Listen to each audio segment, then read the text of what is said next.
morning. Welcome to Sunday morning. Happy to be here with y'all. Greetings to the people I can see on Zoom. Greetings to the people I can't see on Facebook. Happy you're here, and greetings to anybody watching this later on YouTube. Today, we're going to conclude our journey through the Eightfold Path. And just by way of background, after wandering for some period of years, Buddha awakened under a Bodhi tree in what is now Bodh Gaya, India. And on awakening, he sat there and continued meditating for several days. There was a group of children who brought him food, and it was the children who named him Buddha. I've always liked that. He didn't know if he was going to teach initially, because he didn't know how to explain what he had learned and what his experience was. And it wasn't until he came on a group of 5 ascetic monks that he had practiced with before, and they really wanted him to tell what happened.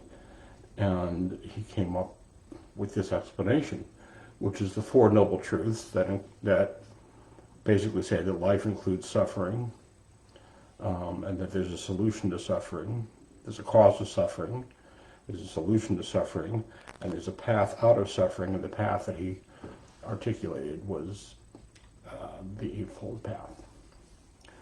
And the 8 parts of the Eightfold Path, and we've covered up to now, are right understanding, right intention, right speech, right action, right livelihood, right effort, and right mindfulness.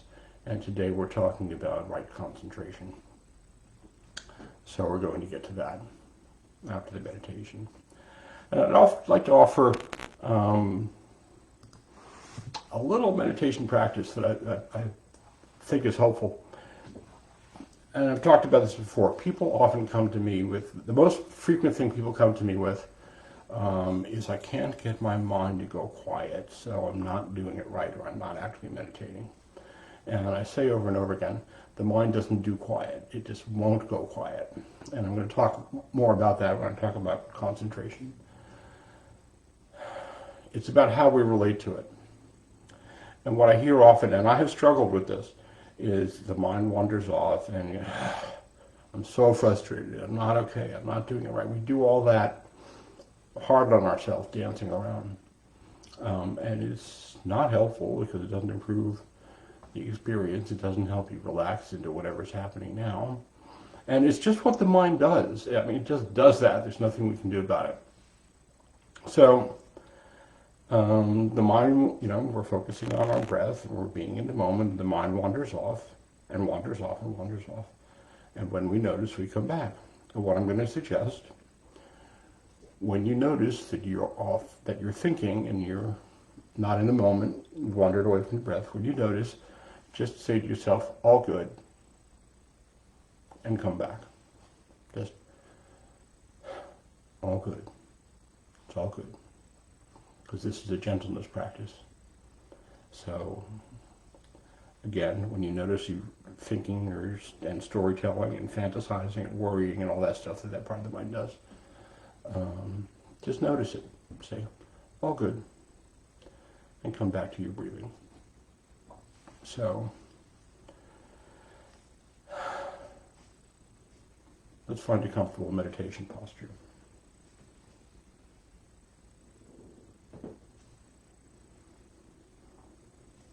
I want to say welcome to Val. I don't believe I've seen you here before. Thank you.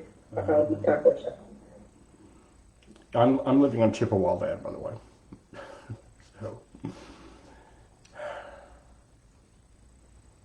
So I invite you to find a meditation posture, and that is a posture in which you can be relaxed, alert, and awake without tensing your body.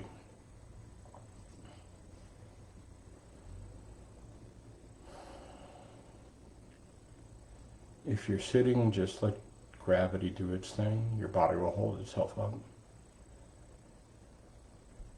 It helps to have your back straight, not like your ridges straight, like pulled in, but there's like a natural curve your back will fall into. Just let that happen without slouching.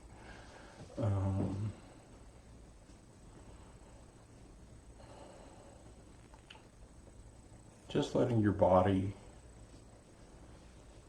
sink with gravity into whatever you're sitting on. Some people I know who have back issues meditate lying down. That's good posture if you choose to do that. Just keep like your elbow on the ground and your hand in the air, like, at a 90-degree angle. Your arm at a 90-degree angle. That way, if you fall asleep, your hand will fall and you'll wake up. Falling asleep and meditating is not a big deal. People do it. So finding a comfortable posture. And you're tucking your chin just a little bit as if there was a little string tugging at the crown of your head, and that straightens the top of your spine without tensing the muscles in your neck and shoulders. This is a gentleness practice, which includes being gentle with your body.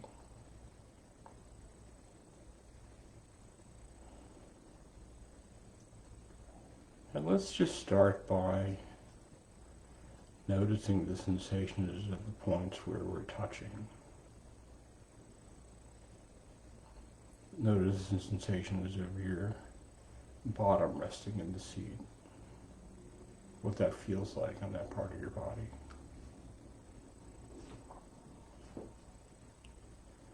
And noticing the sensations of your legs or your feet resting on the floor. What that feels like on the soles of your feet or on your legs or whatever is in contact with the floor.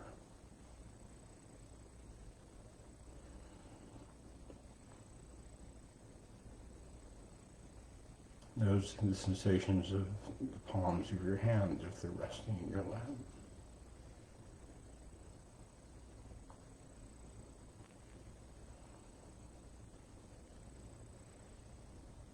Just noticing. Noticing the sensations on your legs, the feeling of your hands resting in your lap.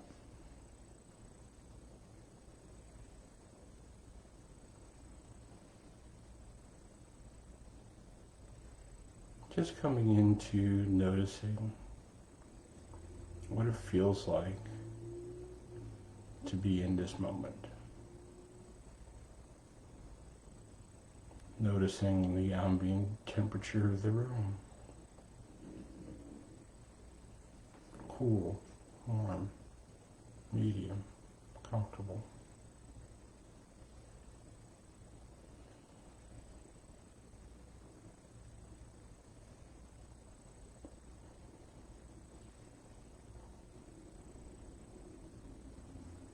And now let's take a few slow, deep breaths, about 3/4.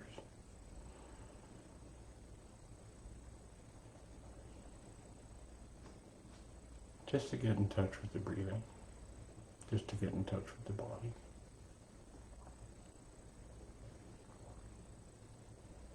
And as you breathe in, just receiving the in-breath. And as you breathe out, let's just begin relaxing and softening.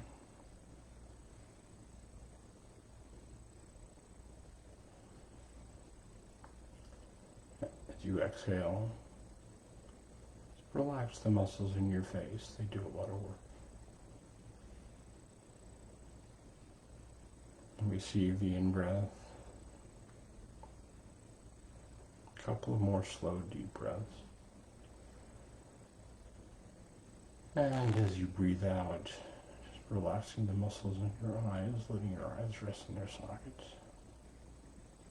Letting your jaw muscles relax.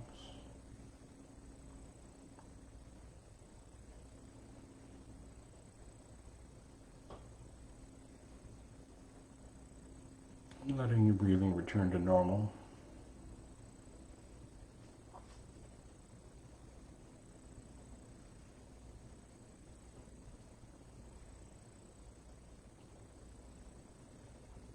But continuing is on the exhale to relax and soften. Relaxing your shoulders. Just let them fall and hang. There's no need to hold your belly in. Just let that hang. Just relaxing.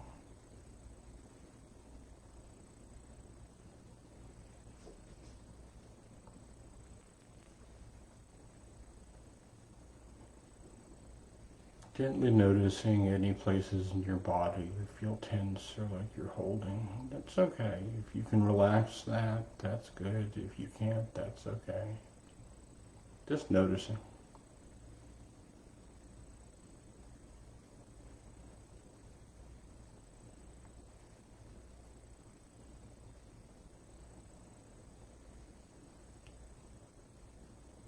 And let your attention come to your breathing.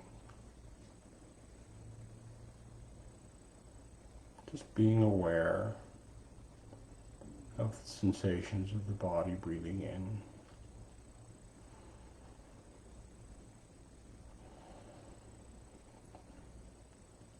The sensations of the body transitioning from an in-breath to an out-breath.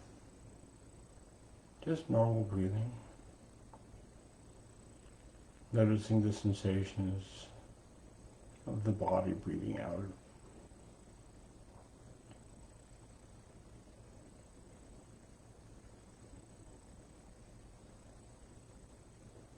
And transitioning from an out-breath to an in-breath.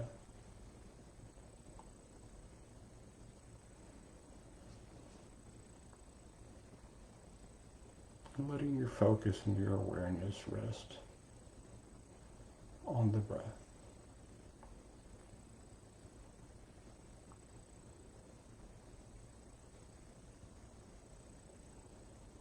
Some people do this by noticing the sensations of the air moving in and out of your nose.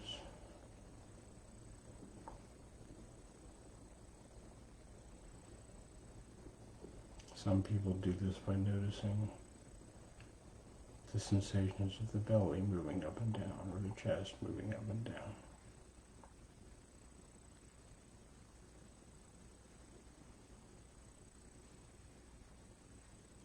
Or the global sensations of the body breathing. Whatever works for you, whatever's easy.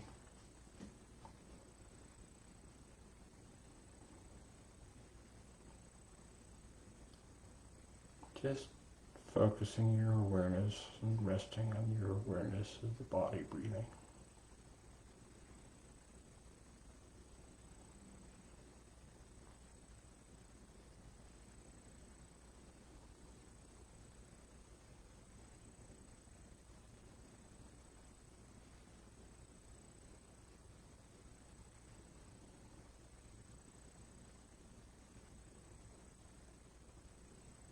Mind wanders off, thinking, planning, worrying, fantasizing, whatever. When you notice, if you notice right away or if some time goes by, when you notice, just say to yourself, all good, and begin again focused on your breathing. Just come back.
You notice that you're thinking.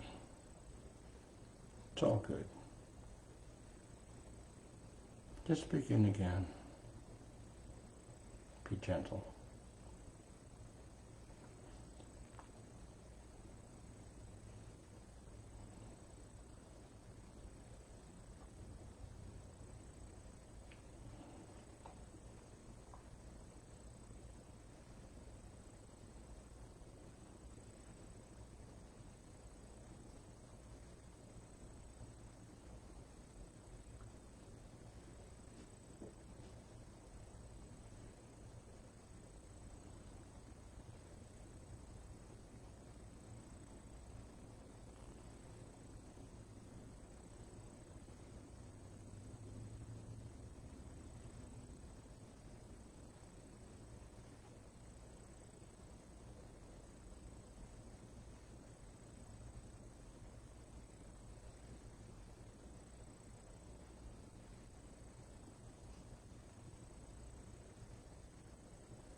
And as we come towards the end of this sitting,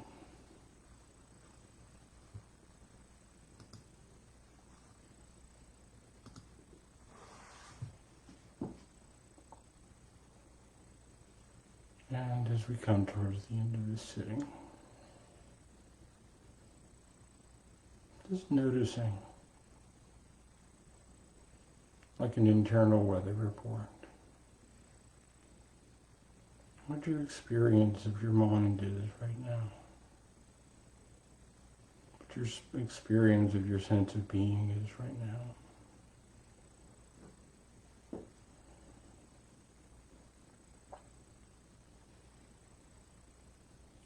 What it's like in the simplicity of this moment. Just sitting, breathing, noticing your mind and bringing it back, and noticing your mind and bringing it back.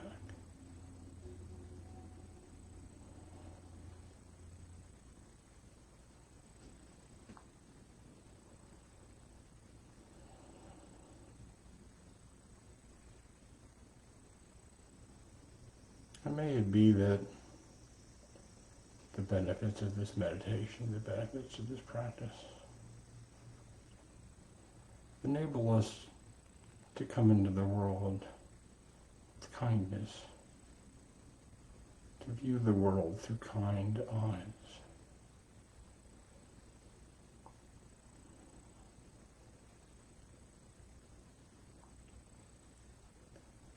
To help us be relaxed and centered enough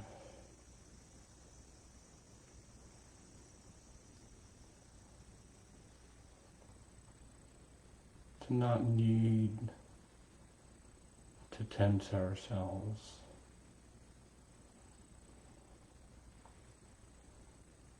to walk through the world with compassion.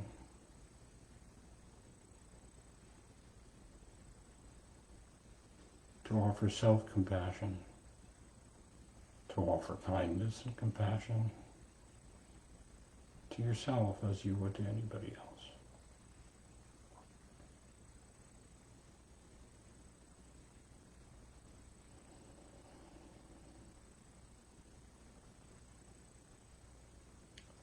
May the benefits of this practice enable you to bring kindness and compassion into your household and radiate out into your neighborhoods, to the towns and villages and cities around you, to emanate from you and your interactions with the people closest to you and the people you just happen to meet. The checkout person at the grocery store, the person standing with you online somewhere.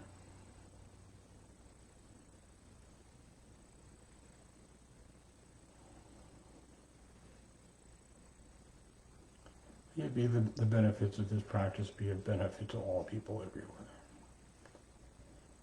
May it be that the benefits of this practice be of benefit to all sentient beings everywhere.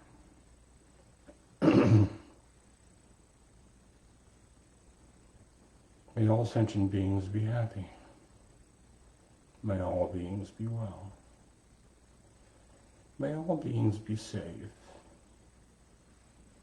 May all beings be at ease and at peace, and may we contribute to that.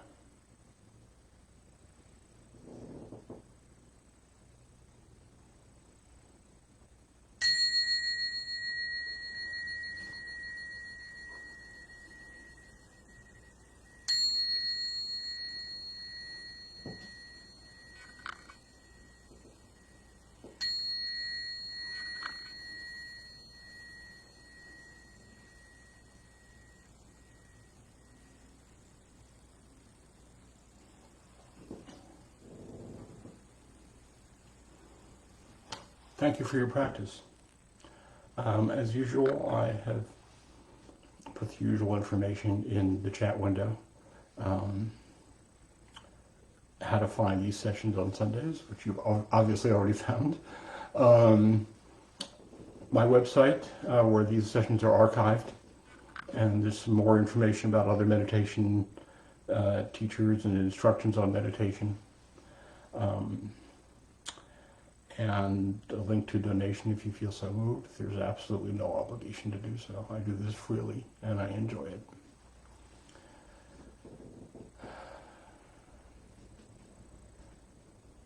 My experience of meditation over the last 30 years included several years, and still occasionally does, of, oh, I'm not really meditating. Oh, this is so hard. Oh, I can't get my mind to do what I want it to do. Right? Stalking the wild pendulum, as one friend of mine puts it. As Data put it in Star Trek, chasing a wild ornithoid for no good reason. And at some point, after having heard it from various teachers over the years, it finally started to sink in that that's not the path. That doesn't help, right? Anything other than self-compassion in your meditation practice is not the path. So in talking about right concentration, the eightfold of the eightfold path and the other seven, as I mentioned before, that we've covered in the last couple of months, right understanding, right intention, right speech, right livelihood, right effort, right mindfulness, and right concentration.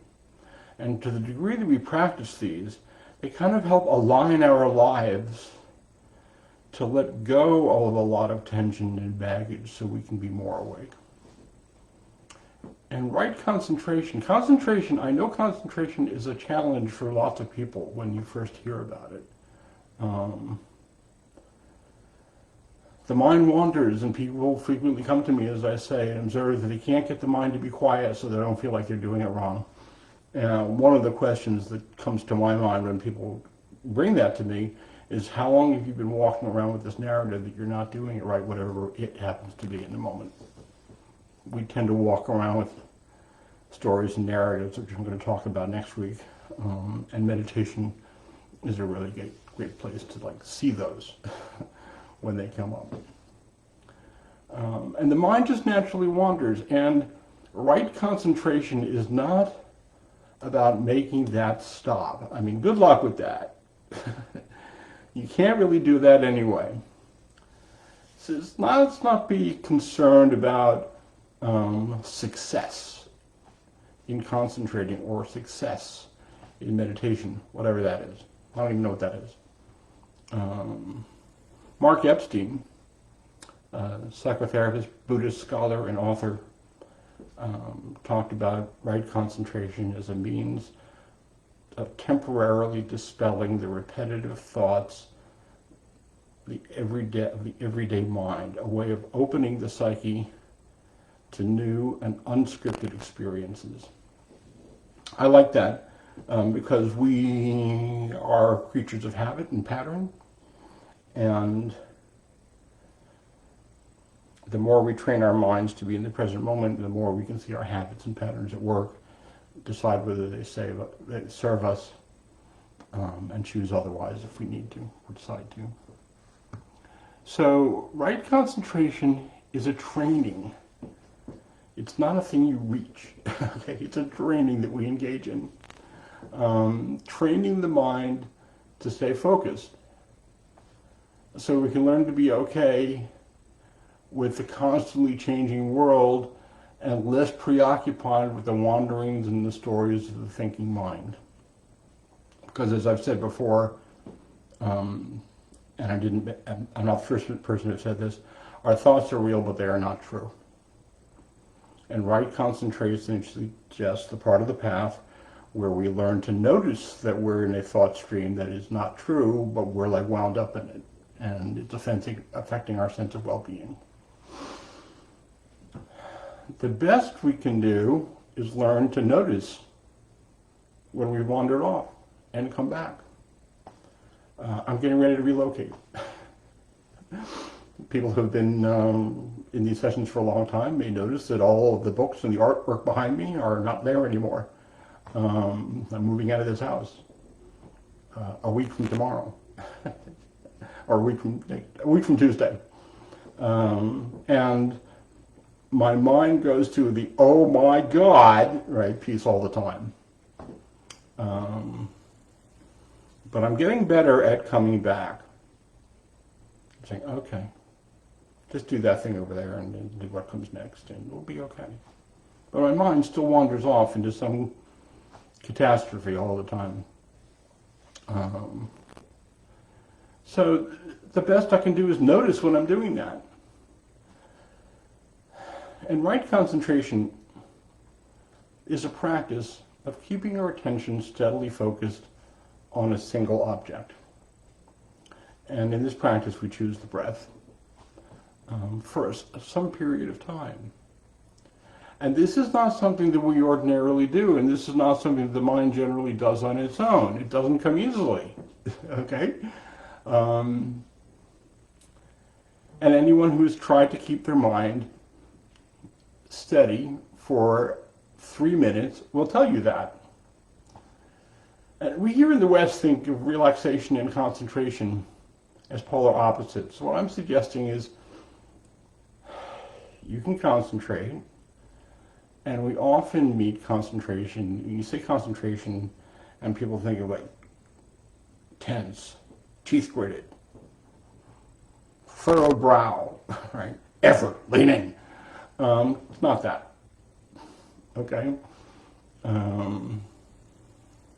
We tend to think of concentration and relaxation as opposites, but meditation is, among other things, a relaxation process. And the truth is that deep concentration brings greater relaxation.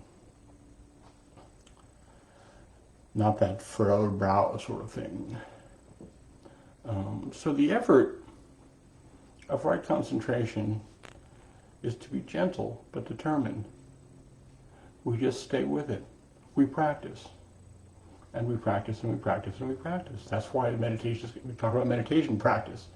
That's why at the end of the 12 steps they say practice these principles. Buddhism is a Dharma practice. We note the sensations of the body breathing in, and we ride those sensations of the body breathing out. Some people find it helpful on the in-breath, they say to themselves in. On the out-breath, they say to themselves out. And if you're like most people, you will stay with the breath 2 or 3 times before the unconscious mind reasserts itself and wanders off into stories, plans, songs, memories, worries, fantasies, all that stuff. I worked in pop radio in the 70s. My mind will wander into some of the worst music ever produced. It's the way it goes, man. And that's okay, because it's the nature of the mind to do that. The mind will not become concentrated just because we will it to. So where does that leave us? Practicing and persevering. Practicing and persevering. We just stay with it. And at least from my experience, I start to get more and more moments of noticing when what's going on in my mind is not serving me. We practice and we practice and we practice, and great masters practice. I keep coming back to, I actually looked up this quote yesterday. The great cellist Pablo Casals, if you're into classical music, you should check out Pablo. He's amazing. And was asked why he continues to practice at age 90. And he said, because I think I'm making progress. You know, the 12-steppers like to say progress, not perfection. You just stay with it. And these lapses in attention, they happen continuously, not just once or twice, but over and over and over again. And we keep coming back over and over and over again. It's what my teacher, Gil Fonsdale, refers to as the manual labor of meditation. I really like that. Sometimes you'll notice right away that you have wandered off and you're planning your vacation to Key West or whatever, or stressing about an exam or whatever, you know. Sometimes you'll notice that right away. Sometimes some period of time will go by before you notice. But when we notice, that's the awake moment. That's when we have awakened from the dream of our wandering mind. And it's not an opportunity to just like, oh, God, I did it again. No, it's an opportunity to say, yes! All right? Celebrate. I did it. I woke up. In a 20-minute meditation, you might get 2 or 3 breaths. No problem. Right concentration suggests that we do not judge ourselves for this. The ancient Buddhist texts compare it to training a wild animal. I like to think of it as training a puppy. Anybody here ever train a puppy to heel? It takes persistence. Did you get it to happen? It takes persistence, it takes effort, it takes gentleness. You're walking down the street with the puppy wanders away, and you pull it back, it wanders away, and you pull it back. You pull it back gently, but firmly. You don't kick it, yell at it, tell it how disgusted you are, any of that. You just gently, lovingly, firmly bring it back. The same thing with the mind, the puppy mind.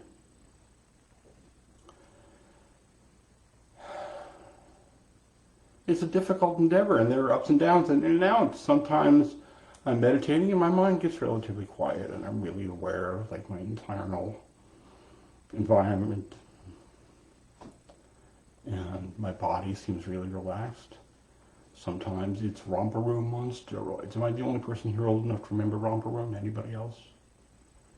It was a kindergarten on television in the 60s. Okay, I'm an old fart, but I used to have hair. But you get the point. It's like Sousa marching bands and the greatest hits of the 70s and whatever conversation I had yesterday. And it's different every time. One of the things I had to learn meditating over the years is I go through some periods of stillness, and I used to do that. I think, oh, I've arrived. I got it. And then like 2 weeks later, I'm like, now so much. Right? And just kind of like roll with it. Cut yourself a break. This is a self-compassion practice. And as I keep saying, you start to notice little moments when you can come into the moment, depart from the sound of the alarm. For example, I was in a dentist chair, one of my least favorite places in the entire known universe. And my mind was thinking about, I don't know if anybody saw The Marathon Man. Yeah, that. And I noticed my body was like, eeh. But when I noticed that, take a deep breath, relax your shoulders, stop arching your back, just like relax into the chair. That's what mindfulness practice can do for you. That's what concentration practice can do for you. We can start having moments of noticing that these things are happening. I had the thing with my eye. Some of you who've been here over the last few weeks noticed I've been wearing a patch, and I had my eye tape shut and all that stuff. And my mind was naturally catastrophizing. Okay. And I'm okay now. I'm still doing stuff related to it, but I'm okay now. The train wreck, the train that's heading towards the wreck in my mind is not actually happening. And right concentration helps me see when I am getting swept up in the negative self-talk, when I'm getting swept up in catastrophizing, when I'm baking scenarios and conclusions and assumptions that don't serve me.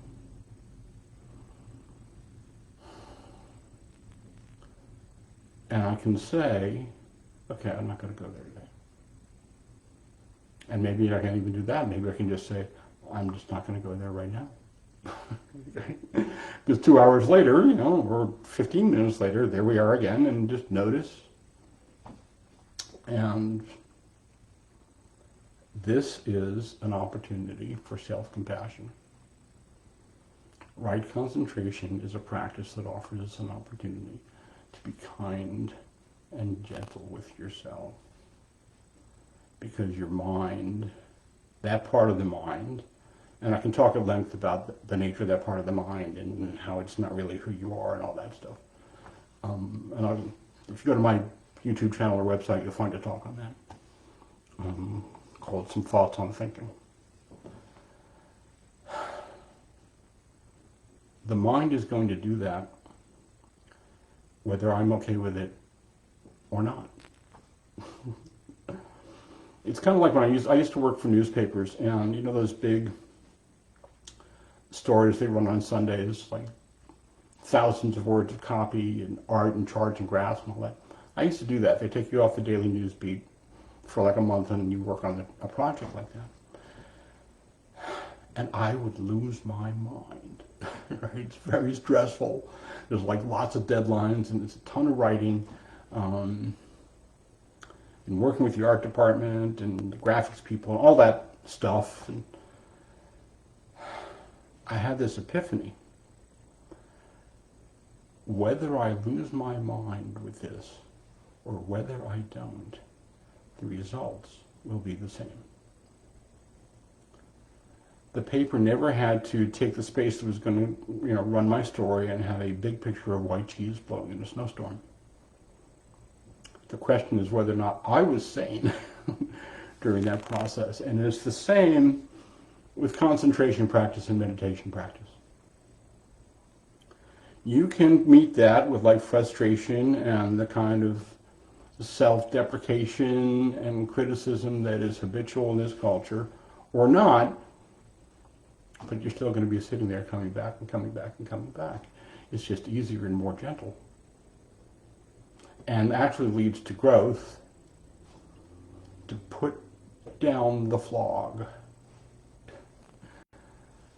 Be kind, be gentle, be compassionate. Offer yourself the same kindness and compassion that you would to anybody else. That's a hard one in this culture. We're not raised with that. So, I'd like to thank all you for joining me on this deeper dive into the Eightfold Path. I always wanted to do that. It's a good formula. It's not lost on me that there are 12 steps and there are 12 essential, these are 12 essential elements of the Buddhist path, and there's 12 disciples and there's 12 beats on, 12s keep coming up. But this is a 12 that I really like. And if you engage this, it's important to remember you don't learn it. You just practice it. You do the best you can. It's good enough. So, thank you for your kind attention. Anybody have any questions or comments?